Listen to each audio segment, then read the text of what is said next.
Guys, here with Dan Locke, we're talking about the bomber suit. So the bomber suit is something that came out after the pandemic where a lot of guys thought, well, maybe a jacket is too formal for me, but I still want to go outside in a matching outfit. So nobody really talked about the bomber suit, and then boom, Drake comes out wearing one, and then all the NBAs have them, and now all the guys are asking us for it. So what you have is a bomber jacket with a zipper, with a everything is very clean on the front, made with suit pants, but cut from an extremely stretchy fabric. Give it a good stretch. So this is just like a super comfortable, super stretchy jacket, but there's something very special about this specific bomber suit, and Dan's gonna tell us what's special to him about it.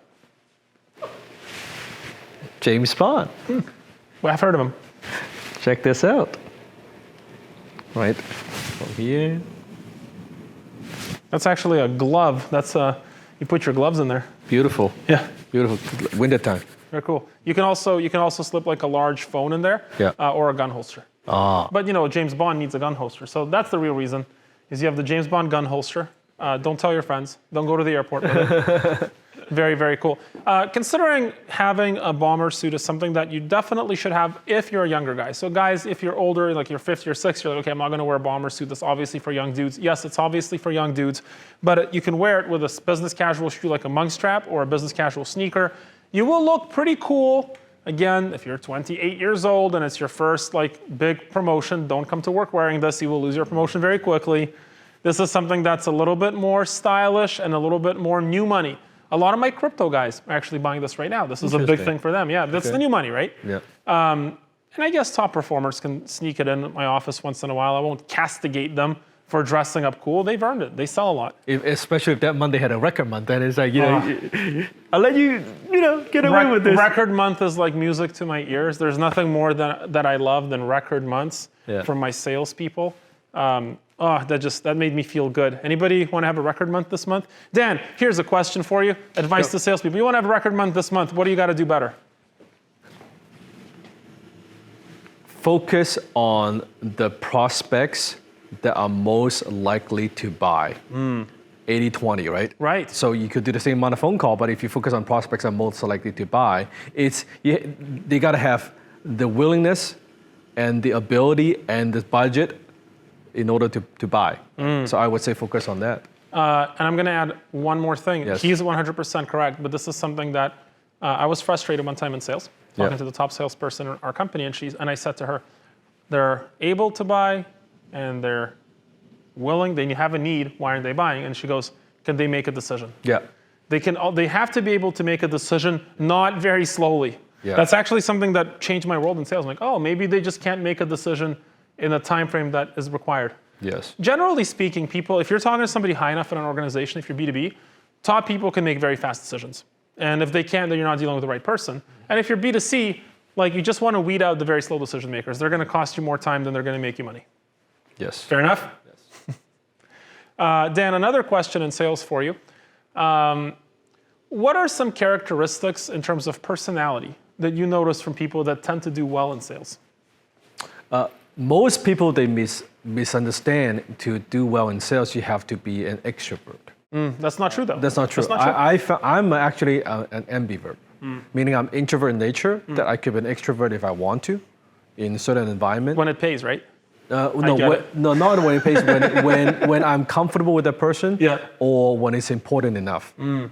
So I found that the best salespeople usually are not the talkers. Right. The talkers are not the best salespeople because they don't know how to listen. Yeah. So ambivert is very good. So they're introvert in nature, they pay attention, they have they are aggressive, but they also have a caring and helping side.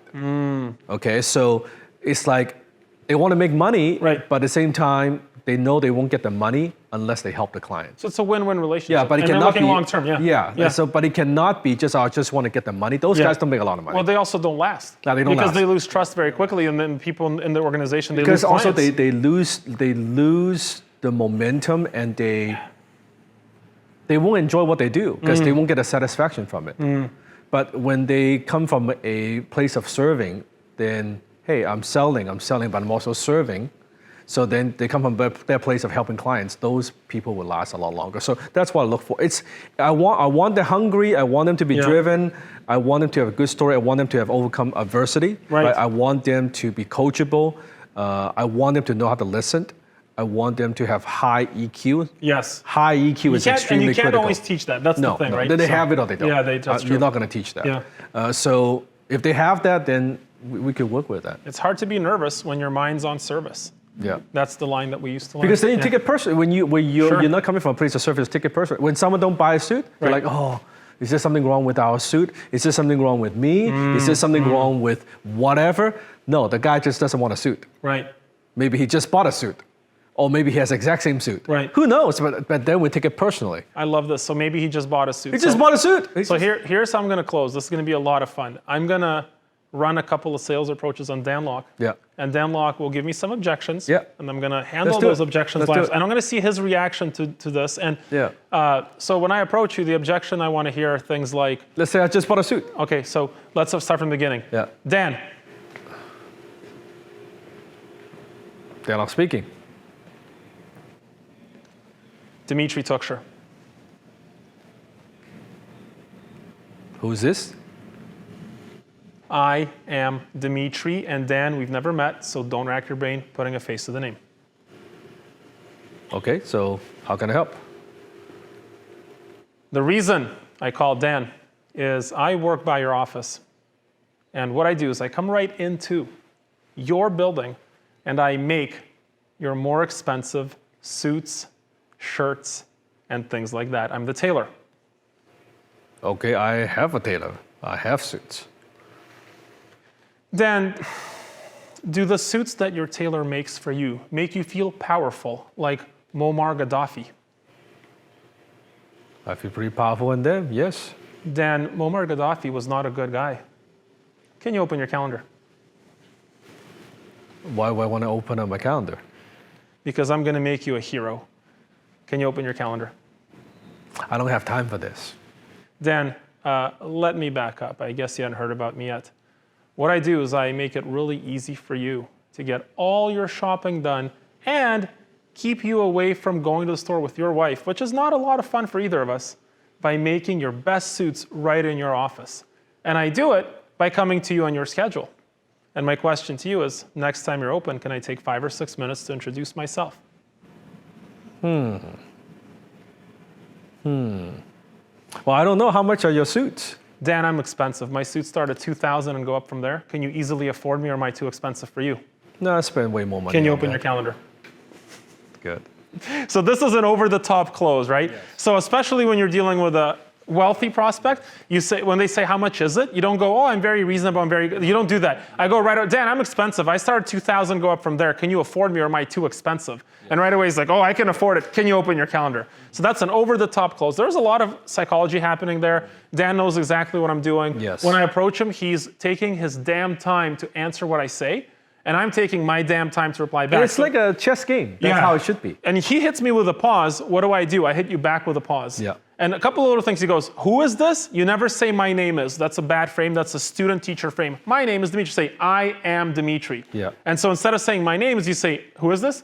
I am Dimitri. And then I end on a preposition. I say and, or in a conjunction, I should say. And on a conjunction, there's always something after and. My name is Dimitri. But you don't say that. You say, I am Dimitri. And so the way that you handle that objection really simple, says, I have a tailor that makes my suits. So I put him into a trap. I say, do the suits you get made now make you feel powerful, like Muammar Gaddafi? And you go, I feel pretty powerful. Muammar Gaddafi's not a good guy. So it's actually a tease. I don't know who Gaddafi is. It's a tease. And I used to say this all the time, like, do the suits make you feel powerful, like Saddam Hussein? Yes. Saddam Hussein's not a good guy. He goes, hoo, hoo, hoo, hoo, hoo, right? Now here's another interesting one. So let's say I approach you again, and this time your objection would be something like, and this is, again, I'm going to do cocky, funny objection answers. This is sort of a little bit more layered and it's more advanced. But let's say you tell me that I use a tailor. So Dan, my question to you is, next time I buy, if I can take 5 or 6 minutes and show you what I do. Yeah, so I have a tailor already. I mean, I buy from that tailor, and that guy has been using him for 5 years now. I'm always curious, who's your tailor? From ABC brand. Is that the guy that burned down all the schools? What do you mean? No, I think I'm thinking of someone else. Dan, can you open your calendar? Yeah, that's a pattern interrupt. A pattern interrupt, exactly. And I do a hard pattern, and I used to do this all the time, and Harry Rosen hated me because I'm like, I buy from Harry Rosen. Isn't the guy that burnt down all the schools? And they're like, what? Yeah, I don't know. Anyways, can you open your calendar? And what's funny is a lot of times they just open their damn calendar, and it's just like the shock, and they're like, okay, I'm just like, okay. Yes, and you just demolished the objection. Yeah, so I used to get away with that one all the time. Now, one of my favorite ones, and that's this a good is one. I like very nuclear, is when they say, you people keep calling me. Did your salespeople get that? You people keep calling me. Yeah, why do you keep calling me, man? I have the best answer for this. So I'm going to approach you and say, you people keep calling me. Yeah. Dan, my question to you is next time I buy, if I can take 5 or 6 minutes, introduce myself and show you what I do. Yeah, you people keep calling me, man. You people. He's saying that because I'm black. Are you black? No, I'm fucking with you. Dan, can you open your calendar? So I used to do that one. People are just like, what? I can't say that, right? Yeah. So it's a trap. Again, it's a trap. It's a nuclear way. It's actually super funny, right? Because you totally trap them into a corner of being the bad guy, right? And these are all what are some other common objections we get? So how much does it cost? If you're selling luxury, you go over the top. I just say I'm expensive. Yeah. My suits start here, go up from there, okay? I like it when they try to get me to do social proof. Oh, my favorite one's like, I'm not going to set an appointment with you. Just show up when you're here. Have you ever get that or not so much? Not so much. No, it's on the phone. Yeah. I get that on the phone sometimes with like insurance or realtors. Like when you're here, stop in. Yeah. That's a really interesting one. So let's say I approach you. My question to you is if I can take 5 or 6 minutes, show you what I do, and you say when you're here, just stop in. So my question is next time I'm in the area, if I can take 5 or 6 minutes and show you what I do. Yeah, so, it sounds good, but I'm busy. Maybe next time you're here in the area, just stop by and we'll see. Yeah, Dan, I'm not a fucking gypsy that's just going to show up at your house. Can you open your calendar? Same.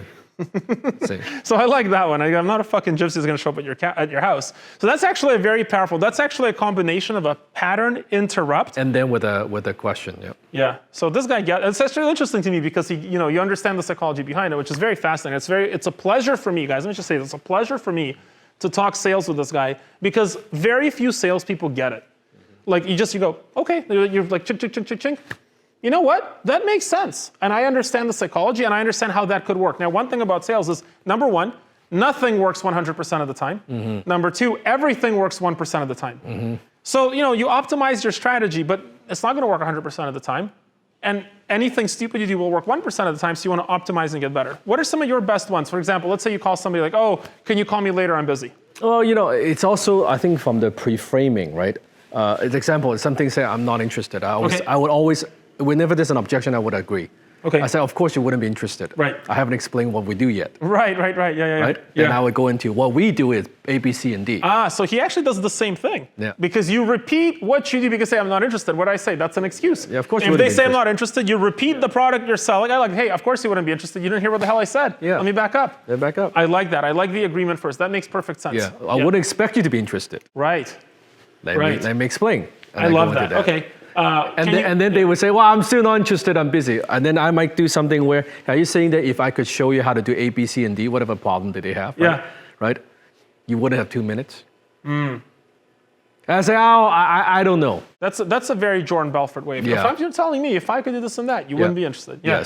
Yes. That's an if. But then you have you have to be very good at sales to pull that off because you can't be low status and say that because you just get killed. But that has to be the right tonality, the right timing. Timing is really important. Remember the pause. Pause more. Slow down. I tell my sales people just slow down. Like especially sometimes I'm in a hurry. I'm in a hurry right now. Can you hurry up?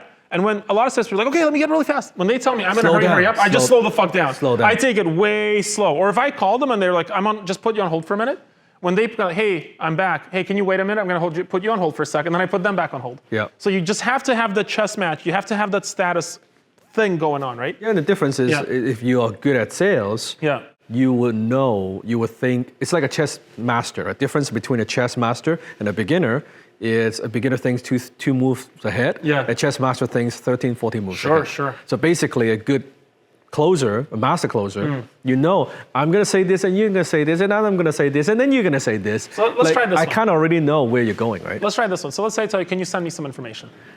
What's a fun one? Yeah, so example. So I would say something like, well, Dimitri, what kind of information would you be looking for? Oh, I just want some information about, how this works and the pricing and everything like that. Okay, let's pretend I send the information and you like what you see, what's going to happen next. I love that. So that is from the book Secrets of Power Negotiating, Roger Dawson. If I do this, then what will happen next? What's going to happen next? Yeah, well, I'll probably call you, blah, blah, blah, blah, blah. Yeah.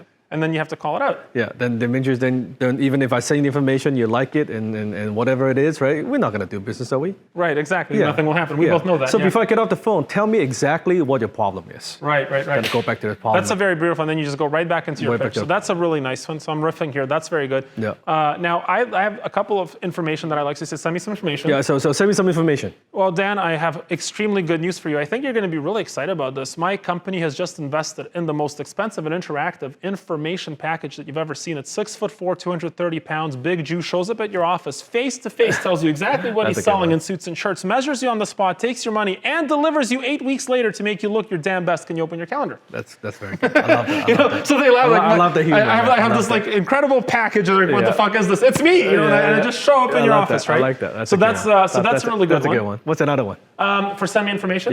Yeah, I'll say, Dan, if you and I think I might have shared this with you. So, Dan, if you ask me to send you information, that means that naturally I'm going to be quote unquote following up with you, true? Yes. And here's what happens next. So I become an annoying salesperson, then follows up with you when you want nothing less in your life than an annoying salesperson following up with you. And you get a lifetime subscription of me following up with you when you don't want to talk to me. And if you block my number, I will call you from a different number. And if you block my email, I'll email you from a different email because I'm damn good at what I do, Dan. So let's just cut the crap and get right to the chase. I sell suits and shirts. Can I see you tomorrow and show you what I got? Yeah, that's epic. And so I literally just lay out this like horrible scenario of what's going to happen next. I like because he thinks I'm dumb. He's like, oh, if I tell him to send me information, he's stupid enough to believe me. Yeah. I'm not stupid enough to believe you. Yeah. And a lot of times, like what I find in sales, if you just tell the prospect you're not stupid, and you can't say like, oh, I'm not stupid. No, you explain to them that you're not stupid. You demonstrate it. The moment they realize you're not incompetent, the level of respect goes up and everything changes. Yes. Right? And sometimes being that direct, it's very, very powerful. Like sometimes I would do, I remember maybe when I was in my 20s, like 20-something years old, and just started getting good. And I would be talking to a prospect, and let's say they're like, I probably wrote a couple books already back then. And they say something like, kind of like send me more information. Oh, you know what, Dan, that sounds good. I'll read your book.